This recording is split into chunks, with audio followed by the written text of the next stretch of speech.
to another one of my videos. I don't know if you're going to be watching this on IGTV or on YouTube, but I thought that I would do a Sorbet review for you guys. So I got this press drop about 2 weeks ago, and I have only literally just opened these products for you for this little video, for the little snippet video that you saw in the beginning of this. So this is a full-on first impressions of Sorbet makeup. I have tried 1 or 2 products from the range before, however I didn't love them.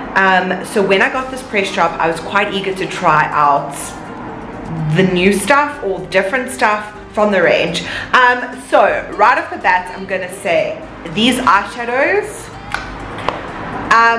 they are definitely not my colors. So if you have blue eyes or if you are cooler undertoned, generally you should go with warmer toned eyeshadows. These guys are very, very cool toned, so I immediately knew that I wouldn't love the look. I did only go in with the 2 gray shades and a little bit of the silver shade in the inner tear duct. And I must say that I'm a little bit disappointed in terms of the pigmentation of these eyeshadows. I swatched them on the back of my hand as well, and the color payoff really isn't great. That almost looks like it's black in the container, but then on my hand it literally reads as hardly anything. So I'm a little bit disappointed with the color payoff. However, I have seen other YouTubers and other bloggers using Sorbet eyeshadows in different shades, and they looked really good. So I don't know if it's just the shades, but I will say right off the bat, I'm not in love with the pigmentation. I'm going to keep it real with you guys in this video and be honest about my opinion. The next little product is called What's a Cheek. It is a blush cheek stamp. Now, when I saw this in the packaging, I was so confused and I almost thought that I'd hate it instantly, but the truth is I absolutely love it. I think it's awesome.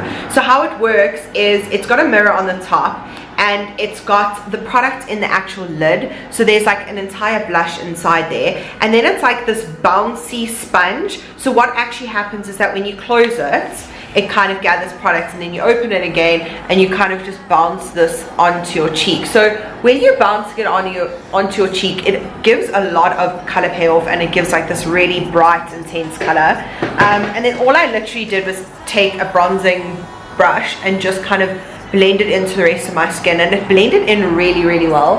I also really love the tone of this blush. So this is the shade Fiesta Flush. Honest to God, I thought that this would be like ridiculous. I thought that it would stain my cheeks. I was so intimidated to use it, but it's a very like soft wash of color, which I love. I'm not a big blush girl. I'm definitely not a big blush wearer, so something like this would add a little bit of color to the cheek without completely transforming me or making me look like a different kind of flushed.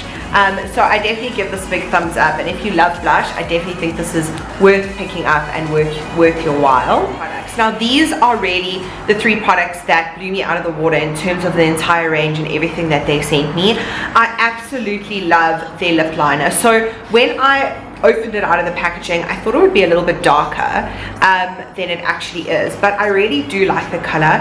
It's a beautiful nude shade. It's a very like everyday lip liner, and it goes on really well, but it also lasts quite well. So what I did was I applied lip liner, drank some of my coffee, and then went in with the lipstick, and my lip liner didn't transfer at all. So I love a lip liner that lasts long, because generally when I'm doing my makeup in the morning, I wear a lip liner and then I wear lip gloss, and I just like touch up my lip gloss throughout the day, but I kind of want my liner to last the whole day.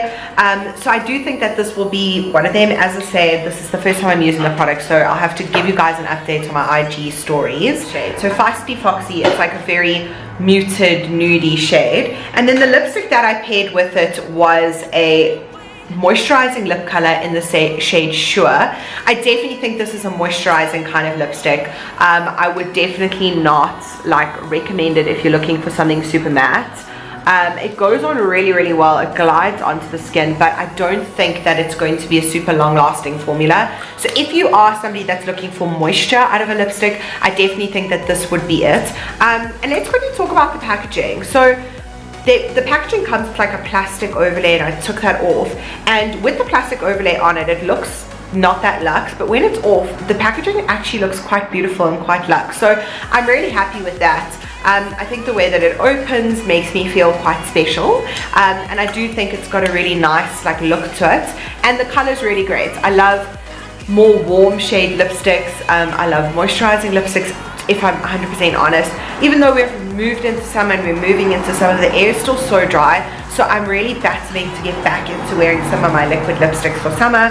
I will get there soon though, it ain't gonna take much. The next guy that I tried is called Honey Bunch, which is their lip gloss. Now this is like a giant lip gloss. I have not had a lip gloss that's this big in so long, and I absolutely love the doe foot applicator. So often I find that the applicators just aren't big enough on lip glosses, and they just don't glide into my lip as well as this one does. I absolutely love the color. Again, I'm gonna just swatch it for you guys. You can see these three are definitely like part of the same family, and it's got a little bit of glitter in it, which I don't generally love, but I'm not bad about this one. I think it's really nice. I think it's moisturizing. It smells really good. Well, it smells good. And I definitely think it would last really long. The reason I'm excited about this lip gloss is that I definitely think it's a great lip gloss for many different skin tones, many different skin colors. I know this for a fact because all of these kind of tones in my makeup kits do so well and I have to replace them all the time. So I'm excited to add something new to the kit that most people are going to enjoy. As I mentioned, it's in the shade Honey Bunch. The next little thing is this guy. So I am not a big beauty blender kind of makeup artist. All my students constantly say to me, Storm, can we use beauty blenders? Why don't you never use beauty blenders? I don't know what it is, guys. I just have never got into it. I've never fallen in love. The only one that I really love is the Real Techniques one, which I spray with Fix Plus and use with foundation. But this guy, this angle of this is awesome. So as you saw in the beginning of the video, I just applied a little bit of concealer. I've been wearing this foundation all day, but I applied a little bit of concealer underneath my eyes, and I used like the angle part of this little beauty blender to get in underneath the eyes, and it diffused my under eye concealer really easily. Generally I have to like beat my face with a beauty blender for it to work, and this one I didn't have to do that at all. So I'm excited to see what this would be like if I actually use it to apply foundation, or if I use it to kind of touch up foundation. What I have been seeing all over YouTube recently is people using wet beauty blenders with setting powders. So the foundation that I'm currently using is quite oily, so I'm excited to wet this and try that out tomorrow. I'll let you guys know how that goes. I'll let you know how that looks and how that works on the skin. Hopefully it does work, but just the way that this feels, and I think the way that the flat top kind of contours the face as you use it, is a whole lot better than the standard like teardropped beauty blender. So if you're looking for a good beauty blender at a decent price, I definitely think that this one's going to be great. As I say, comparable to some of the other beauty blenders I've used, I think this one is going to be a good one. And that is it. Thank you for tuning into this really quick first impressions, this really quick makeup review. I was very skeptical when Sorbet first released makeup. I was like, I don't know if that's kind of gels with me, works with me, but I know a lot of people that love their foundations and a lot of people that love their serums. So I do want to get back into it and kind of try them all again and give them all another fair shot. You guys have heard my opinions and what I would buy from the range. If I have to say, my top 3 things would probably be the lip gloss, the blush, and the beauty blender. Just from this little range and just from what I've seen in this tutorial, I think these 3 products are probably your best bets if you're looking to branch out and explore a new range. I hope you guys have an awesome day further, and I will see you all in my next one.